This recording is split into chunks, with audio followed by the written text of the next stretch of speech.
Last announcement, use the lockers tonight. I know some of them aren't working right, so if you need some help, let me know. Happy to help with that. All right, here we go.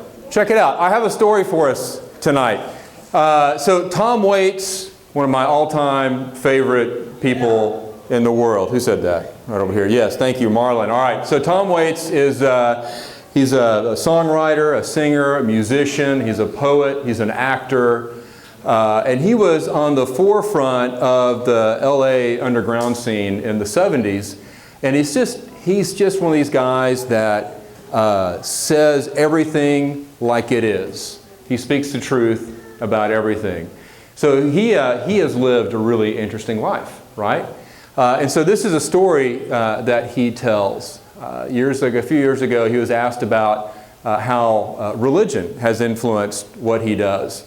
And he's not a terribly religious person necessarily, but he has had religious experiences. And so he tells this story, which I think is great. So he says, I always thought religion should be more visceral and that you should get beat up a little, you know? And then he tells the story. I was hitchhiking through Arizona. It was New Year's Eve, about 1966. And I got stuck in a little town called Stanfield, Arizona. You think Arizona is hot. In January, it's 10 below, 0. And I'm not getting any rides. I'm about 17. And an old woman named Mrs. Anderson comes out to the sidewalk, and I'm with my good buddy Sam, and she says, it's a little cold. It's getting a little dark, and it's New Year's Eve. Would you come in the church? They sat us down in the back of the church, and it was all Pentecostal. And they had a band up there, 2 Mexican guys and a black drummer, and an old guy on the guitar, very weird, and a boy about 7 playing the piano. And they did this talking in tongues. I'd never experienced anything like that before, so as far as I was concerned, it was like scat singing. They were just going crazy. But we were in the back, starting to laugh because it was unusual, and we were young and naive. And at the end of the service, they took up an offering, and they gave all the money to us. And they said, we want to honor our young wayfaring strangers, our travelers in the back who have come a long way to be with us tonight. They gave us a basket full of money, and we bought a motel that night, warm with a TV, trucks out the back. And we got up the next morning, and we hit a ride and went all the way to California. That was probably the most pivotal religious experience I've had. If I was going to join a church, I'd join that church. I love that. So it called to mind for me just a short, great little piece of scripture from Ephesians.